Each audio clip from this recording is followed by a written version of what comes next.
Hello, my friends. Welcome to Nanaaba's Kitchen, and to all my new visitors, thank you so much for passing through. Friends, we have reached 10,000 subscribers and counting, and that is unbelievable. I never thought that day will ever come.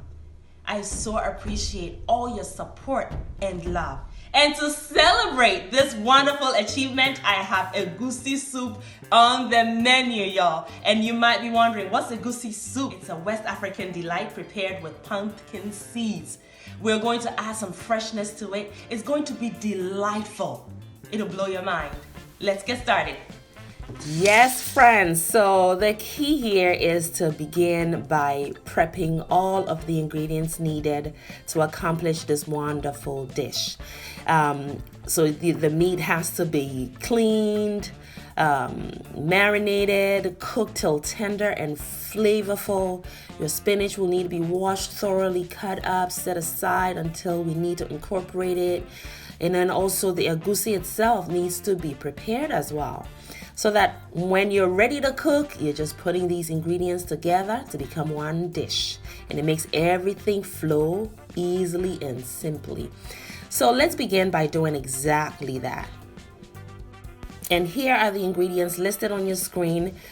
For your convenience, it will also be repeated in the description box below as well.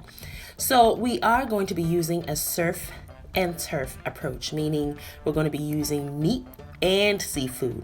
So for the meat, we have bomo, wele or cow skin. We also have smoked turkey, and we have octopus as well. Those have all been cleaned thoroughly. The octopus has been parboiled for 20 minutes just so it's easy to work with. Now I have a medium-sized onion that just went in. We're creating our marinade at this point.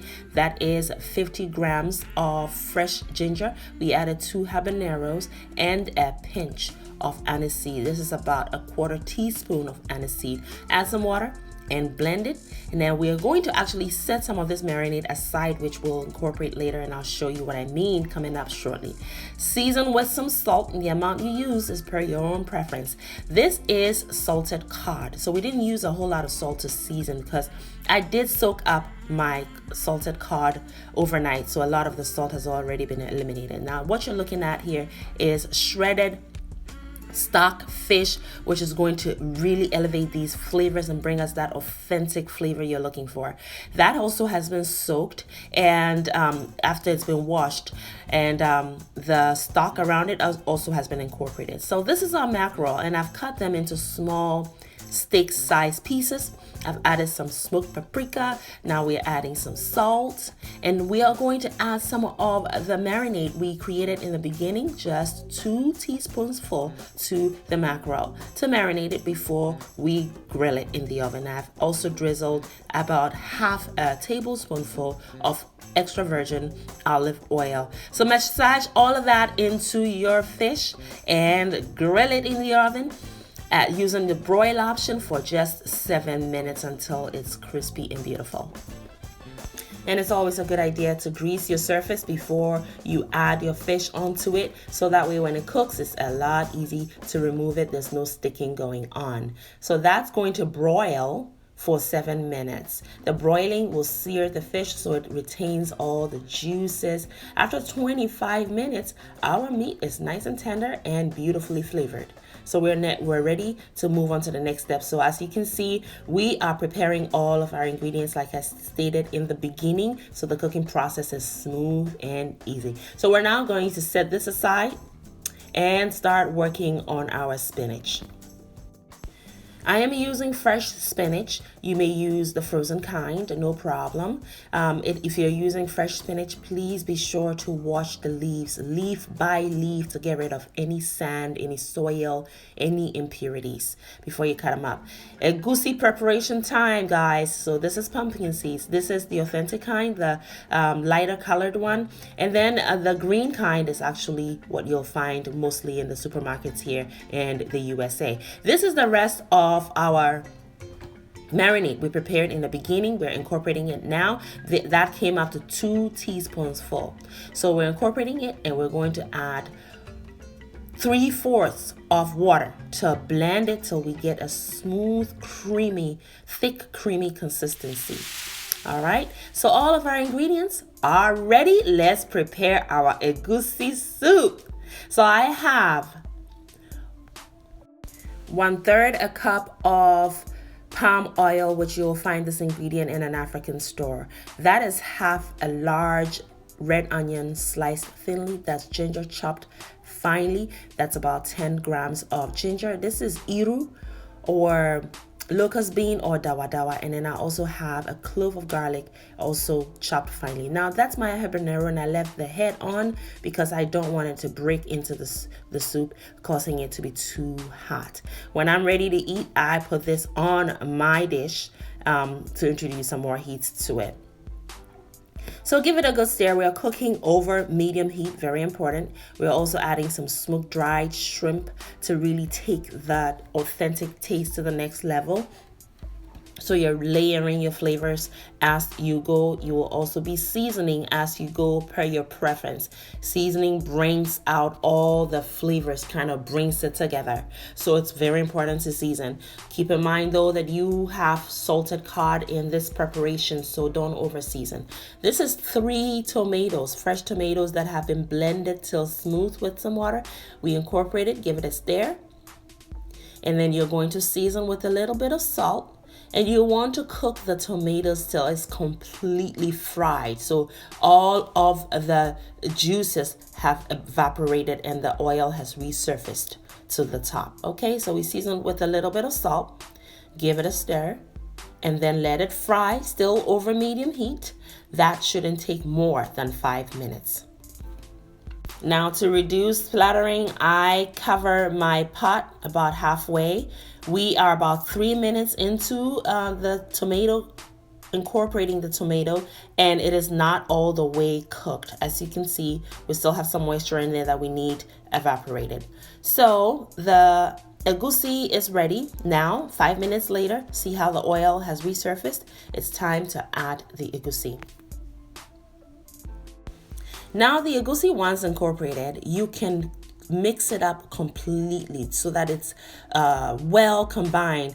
But in this situation, I prefer my EGuSi to have, in the end, to have a scrambled egg consistency. So if you don't want the scrambled egg consistency, you have to mix it and constantly stir it. And then you have it more like a creamier consistency. So I also rinsed my blender with 100 milliliters of water to get the rest of the EGuSi residue in there and incorporate it in the soup. So I mixed it partially and then I cover it so that the steam cooks the EGuSi till we get that scrambled egg consistency. So you can do it 2 ways. You can continue to stir it after you add your EGuSi to get a smoother, creamier consistency, or you can let the steam cook it on low heat this time until you see how it's coagulated. That's the consistency I am going for.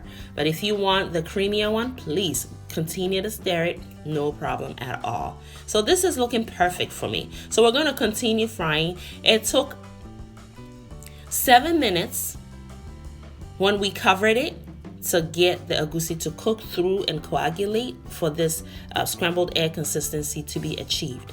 Now let's taste for seasoning, and I think it's perfect.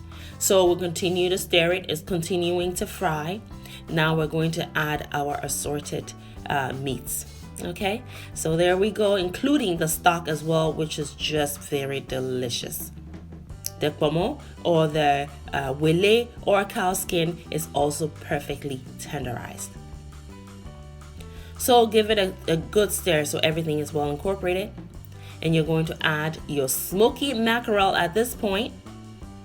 It has been ready. And look at those. They are juicy because we use the broil option. So it seared it perfectly, retaining those juices within the actual fish. Okay, so you're going to add it. And then you're going to immerse it so that the soup takes on the flavors of the fish, and the fish also takes on the flavors of the soup. So they all become one. There's a great marriage that happens there. And we are ready for the next step. We're almost done cooking. Now it is time to add our spinach. We covered it halfway and let it cook, or we covered it partially rather, and let it cook an additional 5 minutes after we incorporated the fish, just so that a marriage could happen. Okay, now we want to just wilt these beautiful, fresh, nutritious leaves or vegetables. So just immerse them as well. And you are going to actually need the residual heat to cook the rest of this soup through. Now, we're adding some more freshness. I like crunchiness in my soups and my stews. So I have added half a large red onion sliced up. That's optional. So you turn the heat off at this point and cover it up and let the residual heat cook the rest of the soup without overcooking the spinach or the onions. And just look at how beautiful this dish looks. You can serve it with eba, as you can see here, which is gari, right? Cooked like banku. And then you can also serve it with some yams, African yams or regular yams or sweet potatoes. You can also serve it with rice. Oh, it's beautiful with rice. Look at that. It was delicious. Try this recipe and let me know how it goes. Use whatever kind of meat you want, and I would love to hear feedback. And thank you so much for watching. Make it a great day and have fun, especially in that kitchen.